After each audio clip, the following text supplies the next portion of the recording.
এসেছে, প্রশ্নটা পড়ব, উত্তর দেওয়ার চেষ্টা করব।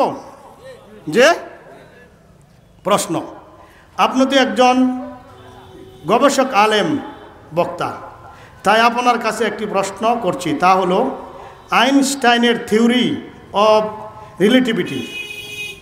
রিলেটিভিটির মতো কোনো তত্ত্ব কি রয়েছে কোরআন শরীফে?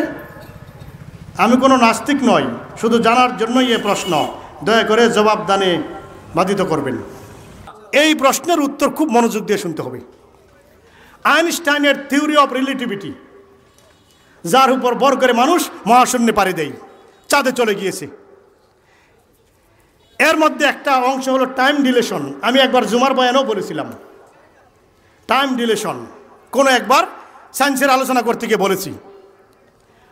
টাইম ডিলেশন হলো সময় আমরা মনে করি এখানে যেমন চলে, সে মহাশূন্যে সব জায়গায় সব গ্রহে উপগ্রহে এরকমই চলে না, এরকম না। আমাদের 1900 সন পর্যন্ত এই ধারণাই ছিল সায়েন্সের, সব জায়গায় সমান সময় সমান, এখানেও 1 বছর, এখানে যখন 19 সাল ওইখানেও 19 সাল, কথা বুঝেন নাই, এরকম একটা ধারণা ছিল। কিন্তু আইনস্টাইন এসে দেখে দিল যে না, বিষয়টা এরকম নয়। কিরকম বিষয়টা? সময় বিভিন্ন জায়গায় বিভিন্ন রকম, মানুষ ভবিষ্যৎ কেউ দেখাতে পারে কাউকে, কথা বলেন না কেন? ভবিষ্যতে কেউ যেতে পারে, এখানে বসে আগামী 5 বছর বয়সে চলে যেতে পারবো, কিন্তু আলবার্ট আইনস্টাইন বলে যেতে পারে, যেতে পারে। ওই থিওরি অফ রিলেটিভিটির টাইম ডিলেশন, যে ভবিষ্যৎ ঘুরে আসতে পারে, ভবিষ্যতে যেতে পারে। যেমন 1985 সনে বিজ্ঞানী কার্ল সেগান কসমস সিরিজ তৈরি করেছে এই টাইম ডিলেশনের উপর, এই থিওরির উপর। কসমস সিরিজ, যেখানে তিনি দেখেছেন টুইন প্যারাডক্স, 2 যমজ বিভ্রান্তি, যার মূল ভাষ্য হলো, শুনেন ভালো করে, মূল ভাষ্য হলো, মনে করেন আজকের তারিখটা কত মাহফিলের? 2021 সালের 11 ডিসেম্বর। কথার কথা ধরেন আমার বয়স 21, আমার বয়স কত? 11 ডিসেম্বরে 21, 21-এর সাথে 21 রেখে দিলাম। আমার যমজ ভাই, তার বয়সও 21, তার বয়সও কি 21, যমজ ভাই, 1 সমান 11 ডিসেম্বর, 22, 23, 24, 3 বছর, 3 বছর, এই ঠিক 11 ডিসেম্বরে বয়স হবে কত? কথা বলেন না কেন? 21 সাথে 3 যোগ দিলে কত হবে? 24। তারও হবে 24, আমারও হবে কি, তাই তো? তার যখন 3 বছর, আমারও 3 বছর, তার যদি 50 হয়, আরও 21-এর সাথে 50 যোগ হয় 71 হবে। কত হবে? 71। 21 সালের সাথে 50 যোগ করলে 2071 সালে তার বয়স হবে 71, আমার বয়স হবে কি? সে উপরে ঘুরে টুরে আসলো বা আমি উপরে ঘুরে আসলাম, তখন ভিন্ন হয়ে যাবে। মানে আরেকটু খুলে বলছি, জায়গা খিচুড়ি লাগতেছে।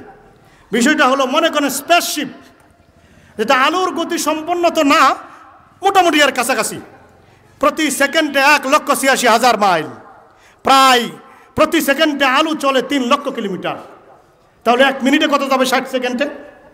তাহলে 60 মিনিটে 1 ঘন্টায় কত যাবে? তাহলে 24 ঘন্টায় কত যাবে? প্রতি সেকেন্ডে 3 লক্ষ কিলোমিটার। তাহলে 1 মাসে কত যাবে? 12 মাসে কত যাবে? এরকম 12 মাসকে বলা হয় লাইট ইয়ার। কি বলা হয়? 1 আলোক বর্ষ। তো মনে করেন যমজ 2 ভাই, আমি এরকম স্পেসশিপ তৈরি করলাম যেটা মোটামুটি আলোর গতির কাছাকাছি, কিছু নিচে, এরকম গতি সম্পন্ন, যদিও সম্ভব হবে না। স্পেসশিপ তৈরি করে 3 বছর আমি ওই উপরে মহাশূন্যে ঘুরে আসব। পৃথিবী থেকে 3000 আলোক বর্ষ দূরত্বে আমি ঘুরে আসব 3 বছরে। কত বছরে? স্পেসশিপে জানে রওনা দিয়ে, মনোযোগ দিয়ে শুনতে হবে। 3 বছর আমি ঘুরে আসলাম উপর থেকে। কোথায় থেকে? 24 সালের 11 ডিসেম্বর নামলাম এই মাহফিলে আবার, যদি আল্লাহ তৌফিক দেয়। 3 বছর পরে 24 সাল হওয়ার কথা না? কথা বলেন না কেন? আমার ঘড়ির টাইম অনুযায়ী হবে 3 বছর, মাত্র 3 বছর আমি ঘুরে আসবো 3000 আলোক বর্ষ স্পেসশিপে চড়ে। এসে দেখবো আমার যে যমজ ভাই, তার বয়স হবে 71, তখন বাংলাদেশে পৃথিবীতে সন চলবে 1971 সন। কত সন? কিন্তু আমার এখানে যাবে মাত্র 3 বছর। মাত্র কয় বছর? আমার বয়স 24 হবে। দুজনের সমান ছিল বয়স, দুজনের কি ছিল? সমান ছিল। কিন্তু আমার বয়স 24 হবে, তার বয়স হয়ে যাবে 71। কিভাবে হলো এটাও বুঝেন। যে বস্তু যত গতি সম্পন্ন, সেখানে আলো চলে আস্তে ধীরে, আলো চলে কি? সময় চলে ধীরে, সময় চলে ধীরে। আর যেই বস্তু ধীরগতি সম্পন্ন, গতিশীল নাই, খুব কম, ধীরস্থিরে, সেখানে সময় চলে দ্রুত, সময় চলে। তাহলে আবারও বলছি, যেই বস্তু গতিসম্পন্ন, অত্যন্ত বেশি গতিসম্পন্ন, সেখানে সময় চলে ধীরে, সময় চলে ধীরে আস্তে। আর যেই বস্তু কম গতিশীল, সেখানে সময় চলে দ্রুত, সময় চলে। আর যদি সে জিনা করে, আল্লাহর দেওয়া নিষিদ্ধ কাজ করে, তাহলে কি হবে? কত বড় গুনাহ! আমার যাবে মাত্র 3 বছর, আর দুনিয়াতে চলে যাবে আরো 50 বছর। সুবহানাল্লাহ বলবো না? তাহলে উপরে যাবে মাত্র 3 বছর। আমি তো আমার ভবিষ্যৎ ঘুরে আসলাম, 50 বছর হায়াত হয়ে গেছে আমার সাথীদের, কিন্তু আমার মাত্র 3 বছর বাড়বে। কয় বছর? তাহলে আমি ভবিষ্যৎ দেখে ফেললাম না? 50 বছর, 1971 সাল মাত্র, আমি 3 বছরে চলে গেলাম না 21 সাল থেকে? কথা বলেন না কেন? 71 সালে চলে গেলাম, আমি যৌবন ভরা থাকবে আমার, আমার ভাই থুরথুরে বৃদ্ধ মৃত্যুর পথযাত্রী থাকবে। কথা কি বোঝাতে পেরেছি? এই হলো থিওরি অফ রিলেটিভিটি, এর টাইম ডিলেশনের মূল ভাষ্য। এখন কোরআন শরীফে এরকম থিওরি আছে না নাই? এটা হলো প্রশ্ন। এটা হলো কি?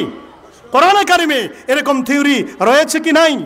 যারা আমার সায়েন্টিফিক আলোচনা শুনেছেন, আপনাদের এই ধারণা হয়েছে ইনশাআল্লাহ, আলহামদুলিল্লাহ, আল্লাহ তাআলার প্রশংসা করছি যে কোরআন যদিও সায়েন্সের ভয় না, সায়েন্সের কোনো ভয় না, তবুও এরকম সমাধান দেয়া আছে যেগুলি বিজ্ঞানীদের 1400 বছর পূর্বে, বিজ্ঞানীদের। এবার কোরআনকে প্রশ্ন করছে, কোরআন তোমার মধ্যে কি এরকম, এই 1985 সনে এটা ক্লিয়ার হলো, এর আগে তোমার মধ্যে এরকম থিওরি আল্লাহ তাআলা কি রেখে দিয়েছেন? কোরআনকে জবাব দেয়, দেখুন আল্লাহ তাআলা বলেন, তাআরুজুল মালাইকাতু ওয়ার রূহু ইলাইহি ফি ইয়াওম কানা মিকদারুহু 50 আলফা সানা। আল্লাহ পাক বলেন, ফেরেশতারা তাআরুজুল মালাইকাতু ওয়ার রূহ, আর রূহুল আমিন জিবরাইল আমিন, বিশেষ ফেরেশতা। কিরকম ফেরেশতা? কথা বলেন না কেন? কিরকম ফেরেশতা? কথা বলবেন না? বিশেষ ফেরেশতা। ফেরেশতারা আল্লাহ পাকের নিকট চলে যায় জমিন থেকে একদিনে। কয় দিনে? উপরে কয় দিনে? ফেরেশতা কিসের তৈরি? নূরের, আলোর তৈরি। কিসের তৈরি? এগুলি বিশেষ নূরের তৈরি। ফেরেশতারা চলে যাবে আল্লাহর কাছে একদিনে। কয় দিনে? ফেরেশতারা, বিশেষ ফেরেশতা জিবরাইল আমিন, আলোর গতির যে লক্ষ কোটি গুণ বেশি তার গতি, মাত্র একদিন লাগবে ঊর্ধ্ব জগতে আল্লাহ সুবহানাহু ওয়া তাআলার নিকটে চলে যেতে। আর তোমাদের নিকট কতটুকু? কানা মিকদারুহু 50 আলফা সানা। জমিনের হিসাব অনুযায়ী ফেরেশতাদের মাত্র একদিন, জমিনের হিসাব অনুযায়ী 50,000 বছর হয়ে যাবে। ওইদিকে মাত্র একটা ডেট পরিবর্তন হবে, 11 তারিখ থেকে 12 তারিখ, এখানে চলে যাবে 50,000 বছর। তাহলে টাইম ডিলিউশনের মতো থিওরি কোরআনে কারিমে বিজ্ঞানীদের 1000 বছর পূর্বে আল্লাহ পাক বলে রেখেছেন কিনা? কথা বলেন না কেন? এটাই প্রমাণ করেন ও নাস্তিকবাদীরা, কোরআনে কারিমের বিরুদ্ধে যতই বিশুদ্ধার করম, তোমাদের মাথা কোরআনের সামনে অবনত হতে বাধ্য। কথা ঠিক?